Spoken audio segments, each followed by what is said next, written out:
Hey everybody, and welcome back to Life with Lolo. It is time for our weekly recap of Real Housewives of Salt Lake City. This is season 1, episode 2, and it was titled A Snow Mountain of Trouble.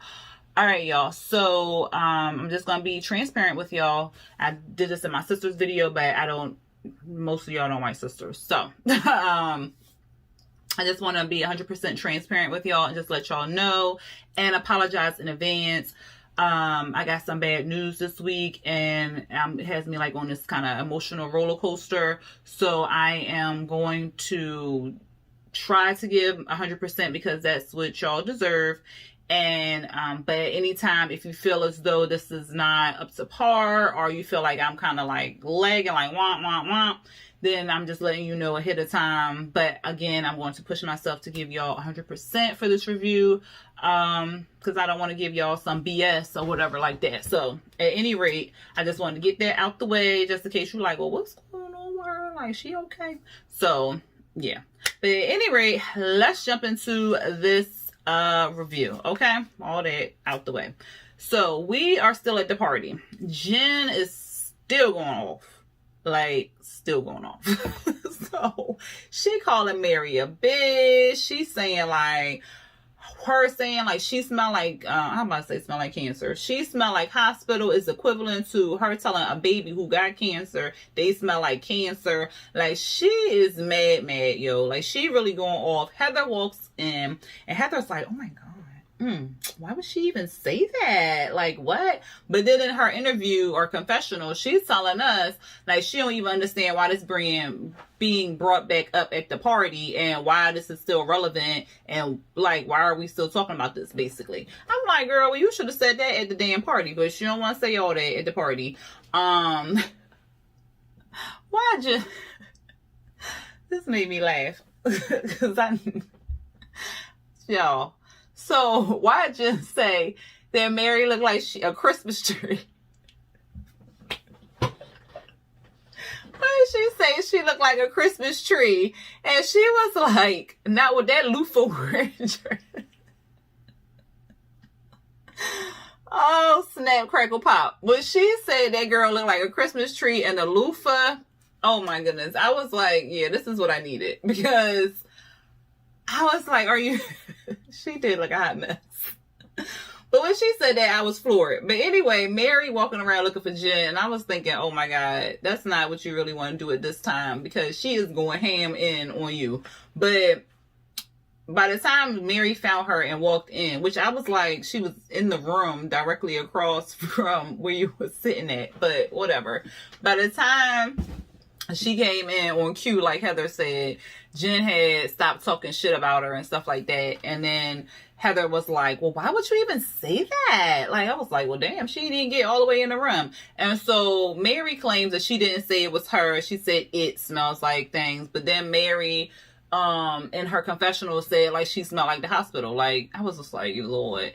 And so then Mary telling her story, and Jen was looking like they really didn't care, because she was like, well, I had all my odor glands taken out and I gave birth. I pushed one time, my son came out. I said, girl, you a whole lie. Unless you got there at 10 centimeters and his head was already there. But she was like, and they was looking at her like, okay, like, what? And then finally, what happened, child? No, so then we out the room or whatever, and Whitney is telling Meredith what happened. She's telling Meredith what popped off in the room and stuff like that. And then inside, Jen is telling her how she felt about the hospital and stuff. And then Meredith walks in, and Meredith like, look, it's a time and a place. Why is we doing this at this party? And so Jen, she still wants to smoke, because Mary was like, oh, okay, you right, this is the party and stuff. And Jen like, but I'm just saying, like, why would you? I was like, girl, let it go. And so then Meredith finally shut it down.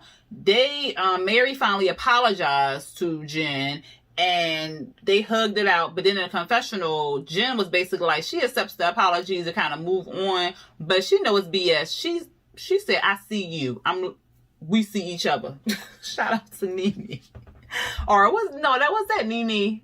It was Nene and Candy. But at any rate, Whitney goes to talk to Lisa about the party. So at her vow renewal or whatever, Lisa apparently sent Whitney some vodka because you know she the owner of this vodka company and stuff like that. And I guess with the with sending the vodka, they sent bartenders or servers or something like that. So Whitney was telling her, like, look, girl, your we appreciate the gift and everything like that, but them bartenders, they was taking a shot. It was like a shot for you, 2 shots for me. Like, they was doing that through the whole thing. So they got drunk off the vodka and they tore up stuff in her house. She said they tore up like glass or broke glass or something like that. I was like, that's a hot ass mess. And I would have told her too, like, yo, you need to check your bartenders, because if they go to a party where it's not, this is we friends, like I'm telling you as a friend, like your bartenders was out of control or whatever like that. Say if this was like some high sedity type function or whatever like that, you sent them bartenders, they could have put a bad name on your company and people wouldn't want to hire you no more. So I understood where Whitney was coming from. Lisa ain't take it like that. She took it like, I was giving you a gift, I was being nice, and you over here shitting on my gift and stuff like that. And like, she had a whole attitude. She was ready to leave the party. She, in her confessional, she was like, if I give her a Chanel necklace and she choke on it, like, that's on her. I was like, what? So, Lisa, she go over there to tell Meredith what Whitney said. Whitney realized, like, well, damn, I realized she upset because she not perfect or whatever like that.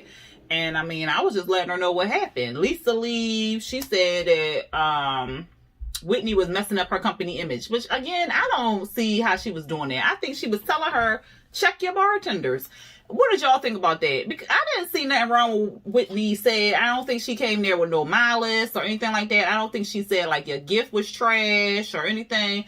Even though in the confessional, she did say she don't even drink Lisa's vodka. She drinks, you know, the top shelf or whatever like that. And then at the thing, she said the bartenders had went into her personal vodka and into her, not vodka, I keep saying vodka, tequila. I'm sorry, y'all. But she is making a vodka company, but it was tequila. She said that they went into her personal tequila and her personal whiskey. What? And so Lisa was like, well, we sent enough tequila for 500 people. She was like, well, I don't know, girl. I don't know. I was just like, so I don't even know. Anyway, we back at Jen's place. Jen cleaning up. She got 20 people in there cleaning up the place because the husband on his way home and she wanted to make it look like it was only 6 girlfriends. I said, she lying like this man ain't gonna watch the show. Whatever. And then we see Whitney. She working out on her stripper pole. And she was like, well, I know people probably thinking, why this Mormon girl got a stripper pole in her house or whatever. And she was like, because I was suppressed all my life. So, that's why I have a stripper pole. And she's not using it. I mean, she might be entertaining her husband on it. But it's a good exercise or whatever. But at any rate, Heather putting on her ski stuff. Meredith FaceTimes her. They talking about skiing and they gonna have like a little trip and had all this other good stuff. Lisa, she at home talking to the kids. She talking about the ski day. Then she goes over to her husband. And her husband, he is the mother freaking FVP. MVP. Okay. He need to get a good husband of the year award. Because he listened to her just rambling. And you could tell they may have had some therapy or something like that, because he was just sitting there and he was like, yeah, you got a right to be irritated and stuff. She was like, I am so irritated because she want to tell me, and I gave her a gift, and that was out the kindness of my heart. And so he was like, you got a right to be irritated. And this and then like, you know how Bravo do, like they talking forever and ever and ever. And he was just like sitting there listening. So then when she finally finished talking, he was like, so do you want, what did he say? You want me to give advice, or you just wanted to talk? She was like, no, I just wanted to talk. I just wanted to vent. Yeah, he was like, did you want me to just listen, or did you want feedback? She was like, no, I just wanted to talk or whatever like that. I was like, see, that's some therapy right there. They look, they working the steps. Because That is one thing right there when you gotta figure out like what your partner want. Because don't give no unsolicited advice and they ain't ask for it, or don't just be listening and they want your advice. So I was like, they is working their steps. But anyway, she said that she called Whitney and they settled things. She didn't say quite how they settled things, but she said they settled things, and unless Whitney brings it up at the ski trip, then she's pretty much done with it. He was like, well, be just done. And I was just like, this, if she don't get him something, because he is the motherfucking ain't husband of the year, okay, child. So then we see Heather. She meeting Whitney at the ski shop, because remember, they cousins. So Whitney showed up with her ski board. Heather's trying to get some ski boots or whatever like that, because Heather tells us how she skied every Saturday, and she trying on boots. And child, why she say the boots sound like her grandmama's old mattress? I was like, Lord. Heather was saying, like, because Whitney was like, well, how did you enjoy the party? She was like, well, I didn't really. I've been processing it for 3 days and I really didn't enjoy it. Like, I hate the way that Lisa had dismissed me and stuff like that. And then Whitney tells Heather how everything went down with Lisa, and then she says what Lisa said in a message. So she basically was like, you coming after my business, you don't need to be doing that. Then she was like, well, I'm going to use these rumors against you, basically trying to insinuate that girl a swinger, like her and her husband be swinging with their close friends or whatever, because she tells us that Utah is a known swinger state.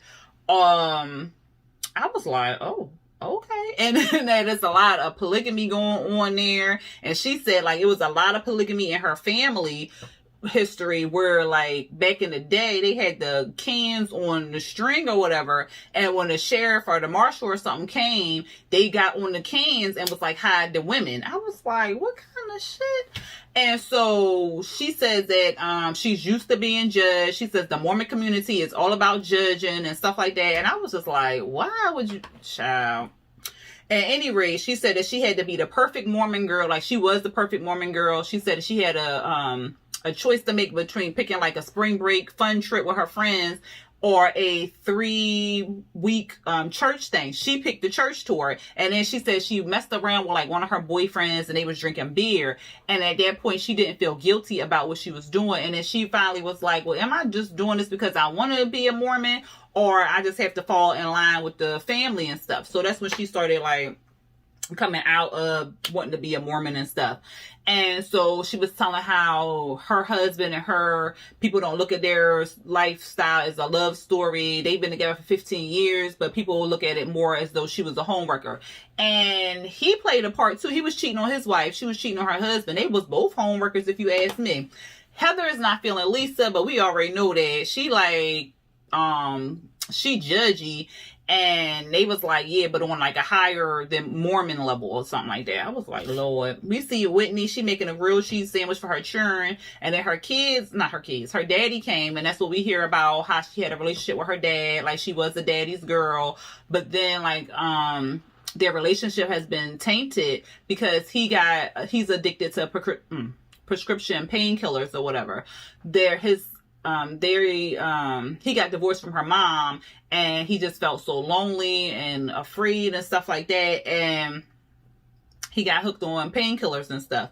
So she just found out 6 years ago, and she said that the Mormon church turned their back on him.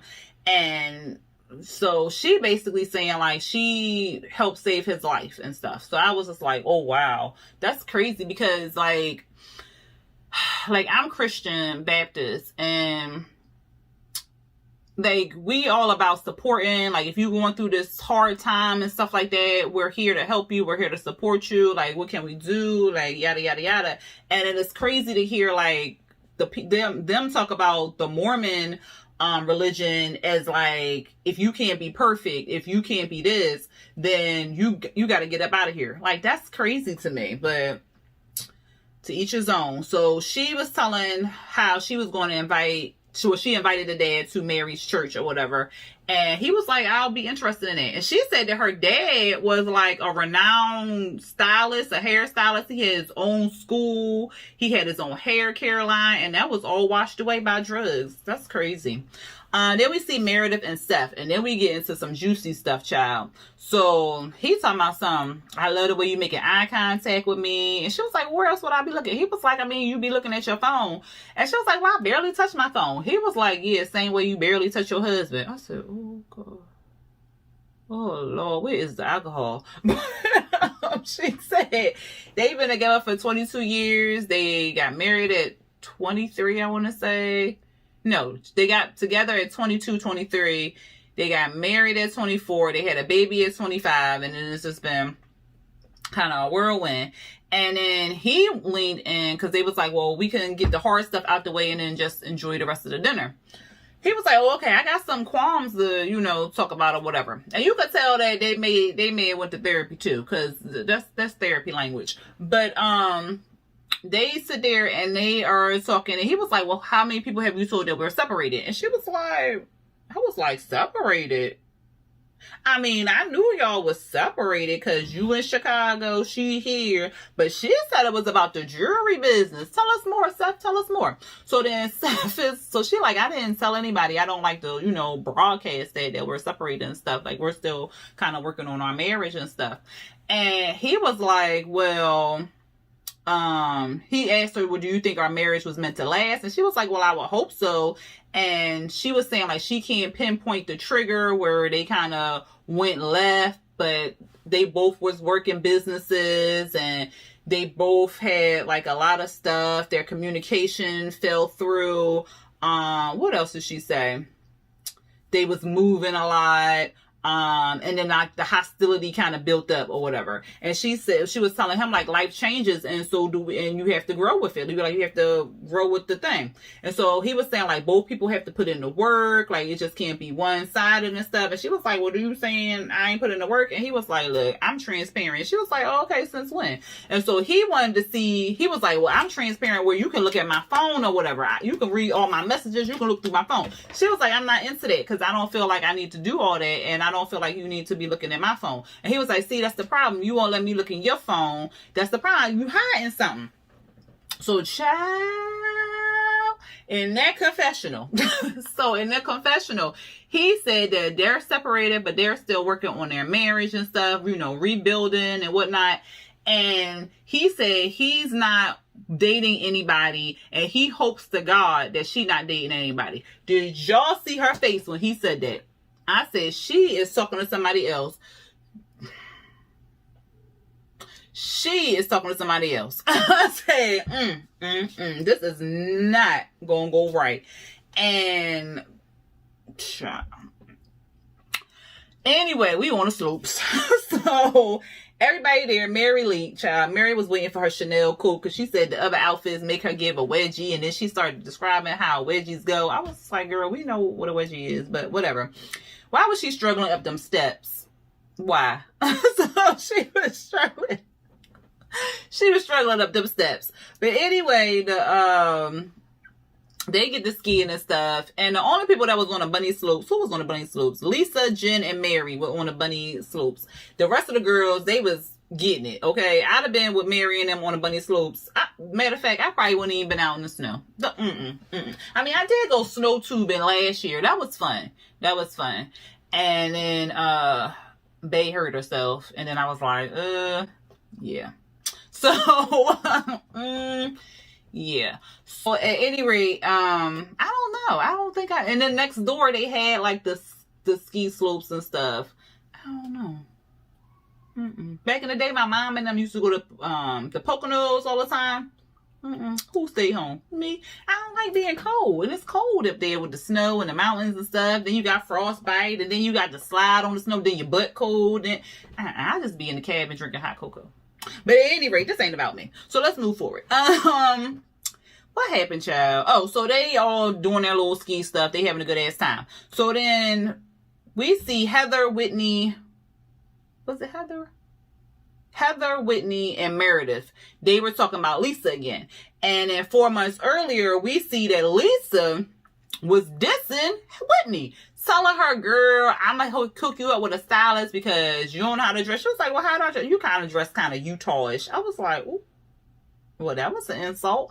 So Whitney is kind of like, well, I don't understand, like, why she keep coming at my throat. Like, I understand she strives for perfection and I'm not perfect and stuff like that. And she kind of comes at me like she's this big sister. And so Meredith was like, well, you need to let her know, like, the big sister is more like condescending, but she has good intents and all this other stuff. And then she was like, look, let's get back on these ski slopes. So they skiing and stuff. And then later on, they getting ready and whatnot. Child, why are they 3 hours late to their dinner reservation? And they missed the reservation. The restaurant empty. So it's just them basically in there. They sitting there eat. Well, they ain't eat. They ain't get no food. No, they didn't get no food. So they ain't get no food yet or nothing, Jesus. And Whitney start talking.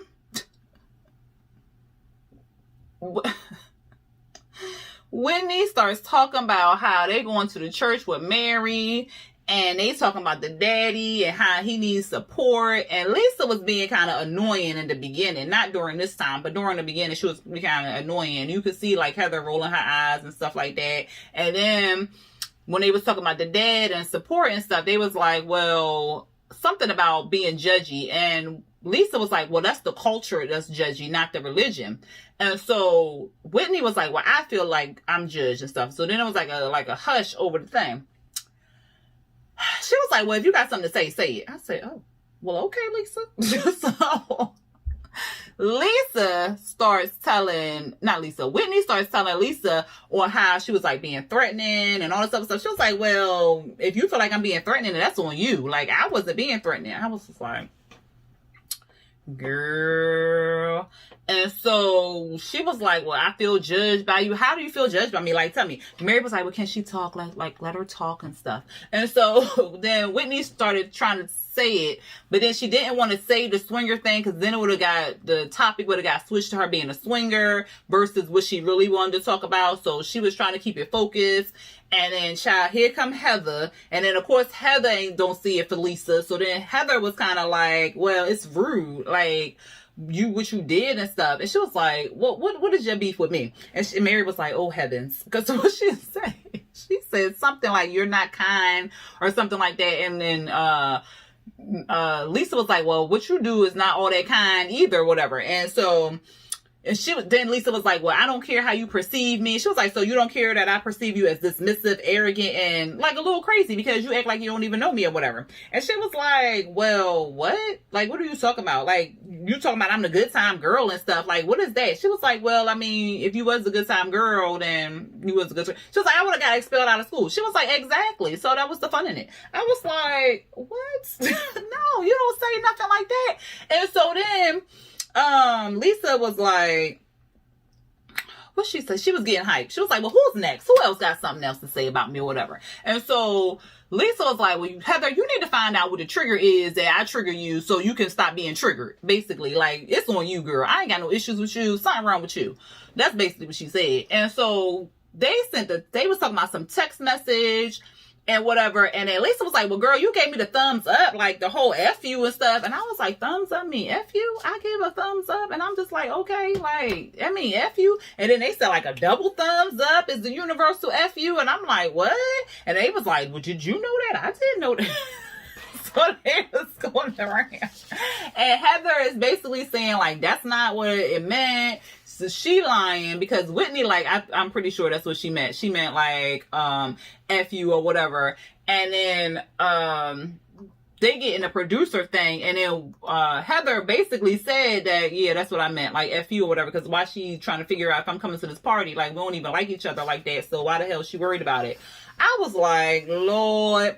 And then Meredith was like, well, because in the beginning, she was like, well, when I said that she needed to talk to her, I didn't think she was going to do it in front of everybody. Like, this is not a good move.